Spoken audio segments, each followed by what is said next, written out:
Hello, and welcome to the HR People Pod, the CIPD's fortnightly podcast, bringing you the topical stories and expert insights on issues impacting the profession and the world of work. My name's David D'Souza, and I am Director of Profession at the CIPD. This week, we are delighted to bring you the second episode in our conversation with multi-award-winning journalist, author, and former Olympian. We've got really similar CVs, Matthew Syed. Matthew, hello. Well, it's great to do this. We're actually doing this back to back with the previous one, so we're in a flow now, aren't we? But although, what is the sequel? What is the topic of the sequel? This is like The Empire Strikes Back coming up after Star Wars. What's the worst sequel you've ever heard in films? The worst sequel is Jaws 4. So it's Jaws the Revenge. Rocky V was awful. Rocky V was bad, but there's a lovely quote about Jaws the Revenge, which is Michael Caine was asked if he'd seen it because he starred in it. And he said, I haven't seen it, but I've seen the house that it built my mother, and it's lovely. So when your stars don't even want to watch it, you've got a definite problem there. So for anyone joining us halfway through, we've done an episode where Matthew spoke about high performance within individuals. So we spoke about growth mindset, touched a little bit on psychological safety, but we also talked quite a bit around actually risk-taking and complacency. So do go back and listen to that if you want to gain some more insight having listened to this. But in this episode, we're going to pick up the conversation around organizations more broadly and performance within those. So at an organizational level, what do you think, Matthew, is essential to creating that high performance culture? So we talked about it for individuals. Is it similar for an organization or is it distinct? I think it's really powerful for an organization to have people within it that are in a growth mindset. We talked a bit about that, didn't we, last time? Because we kind of jumped from individual to team and back again. But I thought it might be fun in this episode to talk a bit about team dynamics and psychological safety. I always hesitate to use that phrase, psychological safety, because it's quite jargony. What we know from the data is that many of the most high-value judgments in businesses, not to mention governments, are made in teams. That is a pervasive pattern. And by the way, also, we interact, do we not, ever more with AI and LLMs? And I think psychological safety is of huge significance to the future of our world. And I think it's quite a multidimensional thing and sometimes a bit misunderstood. So perhaps we could talk about that. And of course, one reason why teamwork is important and psychological safety to make teams work well is cognitive diversity. You mentioned in the last episode black box thinking, which I was really grateful for, and the 10-year anniversary actually of the book is coming up next month, and there's a new edition going to be published with a new preface and some other material. But I also wrote a book called Rebel Ideas about cognitive diversity. And what fascinates me about it is diversity has become very politicized. The Trump administration is pretty negative on DEI, for example. Yeah. And I think there are legitimate criticisms about the way diversity initiatives have been introduced and implemented. But what is clear, and in fact irrefutable, is the most successful teams and organizations are rationally optimizing, forgive the way I express that, but for cognitive diversity. And that is an absolutely central feature, I think, of the world we're moving into, not just because of its complexity, but because of AI too. So you can't have everyone thinking the same thing because there's simply no added value in the extra thinking. Would that be a fair characterization? That's right. And there's two aspects to this. One is demographic differences of the kind that are often forefront of DEI initiatives. So differences in race and gender and social class. And that is very important. It's often missed its significance by people like Trump, because these demographic differences are very significant proxies for tacit knowledge. The experiences we have as at growing up, for example, inform a huge proportion of the knowledge we bring to bear, particularly in any context where let's make it a bit, this is all too abstract. Let me give a couple of examples. So imagine you've got an advertising team coming up with a campaign to connect with a broad group of consumers. I hope it's pretty obvious that if all of the creative team are, from one very narrow demographic, white, male, middle-aged, middle class, private school educated, Russell Group graduates, each one of those has a huge amount to contribute, of course, to a team. But if all 100% are from that background, they may lack the tacit knowledge to connect that campaign with consumers whose lives are very different from their own. Um, I remember Tony Blair giving a speech on how to crack down on antisocial behaviour, and he said that we should give police the power. This is when Blair was Prime Minister, to identify people engaged, with antisocial behaviour, get them to a cash point, withdraw £100, and issue an on-the-spot fine. And the journalists, almost all upper middle class, by the way, in this country at that time, thought it was a masterstroke. Took somebody from a different social class to spot the flaw, which is not many of them would have bank accounts at this time, and certainly not £100 bank balance. Yeah. And in the opening chapter of Rebel Ideas, I start with the CIA, where tacit knowledge of a demographic cultural difference are massively significant to anticipating threats from different societies with different patterns of radicalization. And I argue that the CIA made very significant strategic misjudgments in the post-war period, because almost all of the analysts were white, male, middle-class, Anglo-Saxon, Protestant liberal arts graduates. So it had a very narrow, they were, if you like, individually perceptive and collectively blind. So these demographic differences are very significant, and shouldn't be underestimated.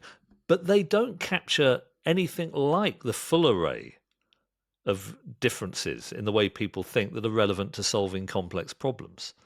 Because it's not just about demography, is it? These insights can be much broader. If you're designing an aircraft engine, you want people with backgrounds in materials science and aerodynamics, and they don't map on to the demographic differences. So yes, demographic differences, even in an engine design team, can be important for signaling to the next generation that people from, my background can still become engineers, because there are people who are doing great work. It can be an engine of social mobility and meritocracy. But I do think it's important to be highly strategic in the way we populate teams, in a way, if I may say so, I think many organizations are not doing effectively at the moment, but some are, and they're reaping enormous rewards as a consequence.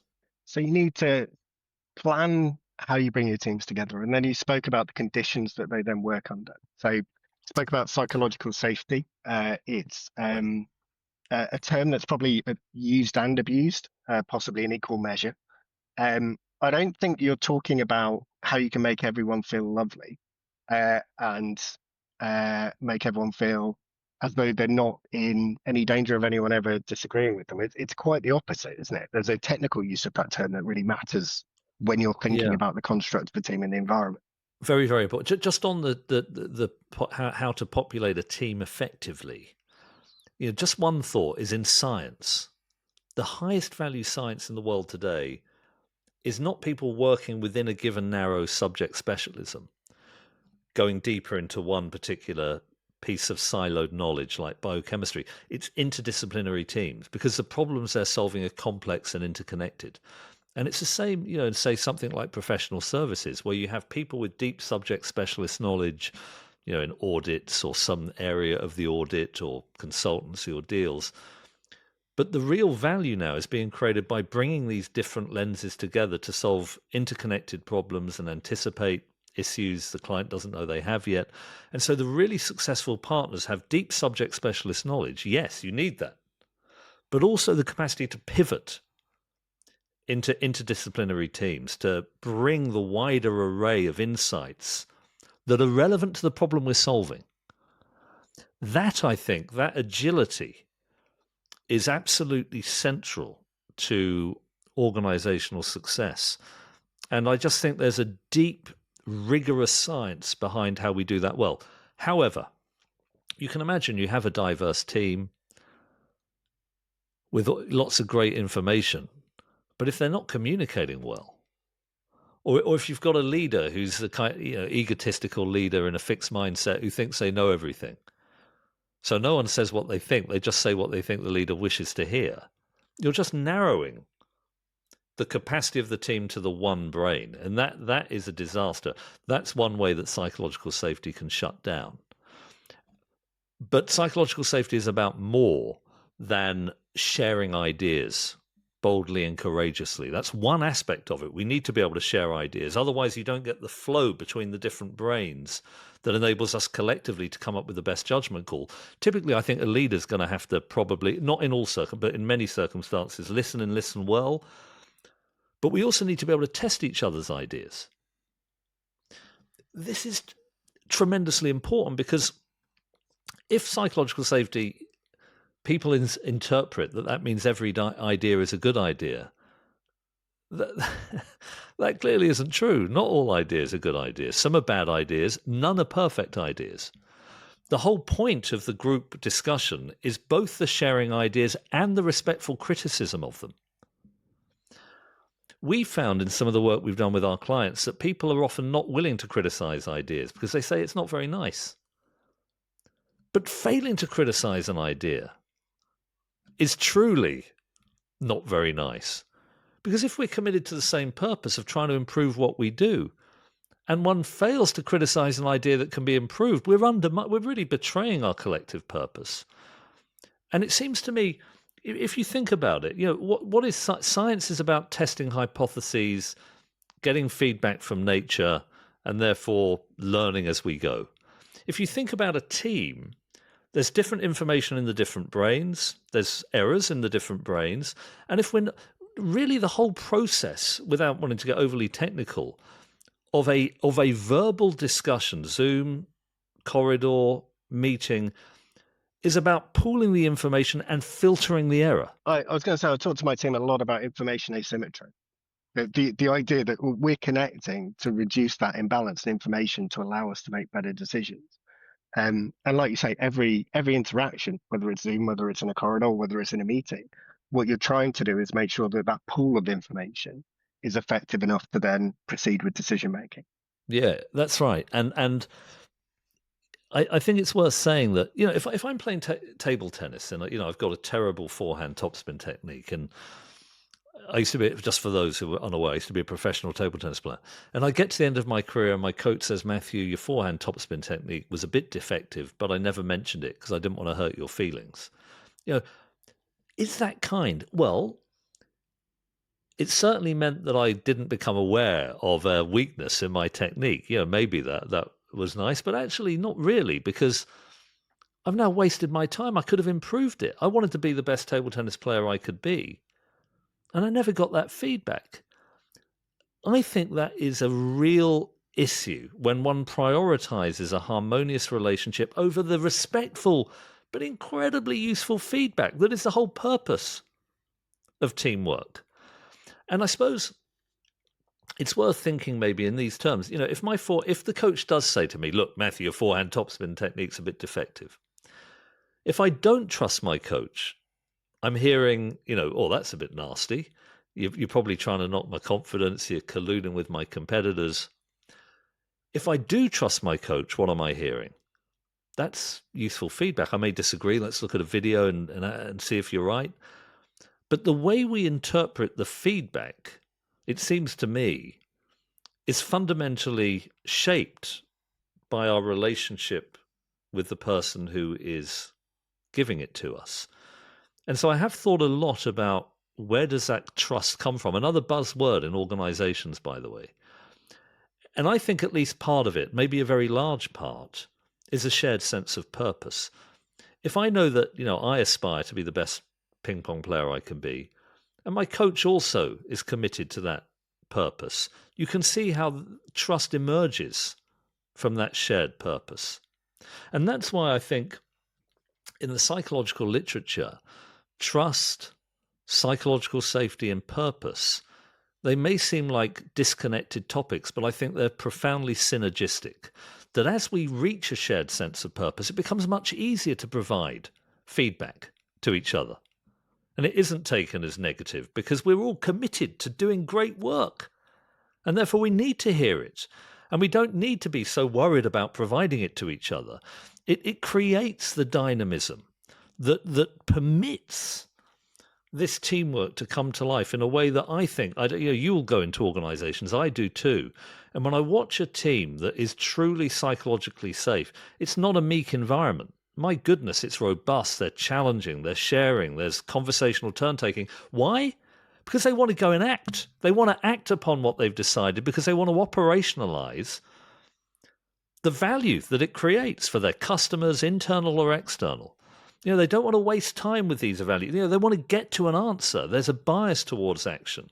And it's a very profound thing. And I think it's just worth people reflecting upon whether those culture can sometimes seem a bit ephemeral, but these are measurable characteristics. And it's really worth, I think, seeing the extent to which we've got this and how we can shape it if we haven't. Do you know what? I'm going to show my age. If anyone ever wants to see it played out dramatically, watch The West Wing. So in The West Wing, you will see a group of people challenge each other incredibly robustly because all they're fussed about is, are we going to reach the best decision at the highest pace that we can do? And you never doubt that group has trust within it. You never doubt there's professional respect, but actually the conversations are at times brusque and direct simply because there is that underlying trust and underlying shared purpose. If you haven't watched The West Wing, watch it now. And there's a gap between the current reality and what's perhaps romantically positioned there. We probably don't want to be too political, and but the Trump administration, there's definitely a very steep hierarchy gradient in the administration. You just have to watch the cabinet meetings that have been aired, and I think whatever your political complexion, there is a very significant risk there. The West Wing's great. The other one is Monty Python. I've got to know John Cleese has become a very good friend, who was one of the co-writers of Monty Python and Fawlty Towers. And he said that it could be incredibly, brutal's the wrong word, just very, very severe feedback. But it was because they were trying to make the material as brilliant and as funny as possible. They didn't take personal offence at this. This is what these conversations are about. When Cleese and Chapman would meet Palin and Gilliam and who was the other one? Terry Jones. They would get this feedback precisely so they could improve the material.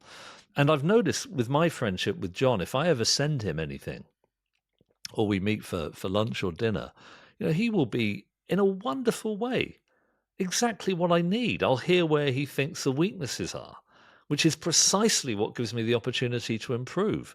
And the longer we've got to know each other and the closer we've become, the less he has to sugarcoat it. He just says, oh, no, this is... And that, to me, is a real test of a shared purpose. In fact, in that terms, it's a test of a great friendship. I think if you're constantly pulling your punches with a dear friend, that is possibly a sign that the friendship isn't as truly authentic and meaningful with all of that depth that the greatest friendships have. And I just think that is true in a great organization. It's different, obviously, to friendship. But it's why I think, when you read books on purpose or psych safety or trust, they often seem similar. And I think it's because they are all, as I said earlier, very, very synergistic. Can we just skip back to the very start? You mentioned AI, and you thought that actually, you kind of mentioned a link between psychological safety and AI. Could you just bring that to life for a bit? Because I don't think it's a natural kind of harmonious relationship people would think of. I wouldn't claim to be an expert on AI, but two things that strike me. One is in complex digital systems, I think the LLMs are going to help us have an interface with them. So if you remember the Horizon post office scandal, the machine was giving an output, and they were like, well, the post office submasters, they must be lying.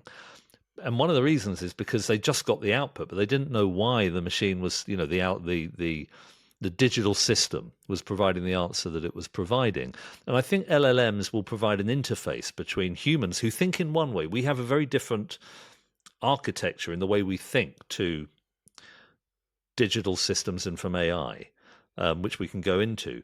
And that will be very, very useful. But the other thing that I'm benefiting from is using large language models to interrogate and to ask questions. But the quality of the output is often contingent on the quality of the questions we ask. And I think asking really great questions is often a team thing. So we can definitely ask questions on our own and then bring our thoughts together as a team after we've worked with LLMs, or we can ask questions as teams. But my sense is, and it'd be interesting to hear, you put it to the AI people you have on, that the benefits of cognitive diversity in human teams is going to increase in the age of AI, because it's going to be a process through which we are using our conjectures, if you like, to interrogate the fitness landscape. And I think that's just going to be a crucial adjunct to great teamwork. Interesting. And we will put that question to some AI experts. It's going to be interesting to think about how that, not only, as you say, the kind of individual to LLM chat interface creates itself and evolves, but secondly, as you say, how it works through teams. So as a kind of final note, for any of our listeners who don't have access to John Cleese on a kind of regular basis, which may be the majority, I'm guessing, what specific behaviors do you think leaders need to model to create the type of environment that allows performance to flourish? So there's probably two elements to that. We've got the leadership behaviors themselves. You've also got professional teams, HR teams supporting them to create those environments as well. What what does someone who's great at this look and sound like? I think the best leaders today are high on humility and high on conviction, but they know when to show them. Show humility when we've got a big judgment call. I don't know everything. By showing humility, people share their ideas, they step up. Because if you go in and say, I know everything, as a leader at the top of the hierarchy, people won't share and they'll shut down. And I think showing that humility gets for a really rich evaluations, discussions, meetings. But then the key, of course, is to then make what we have decided happen.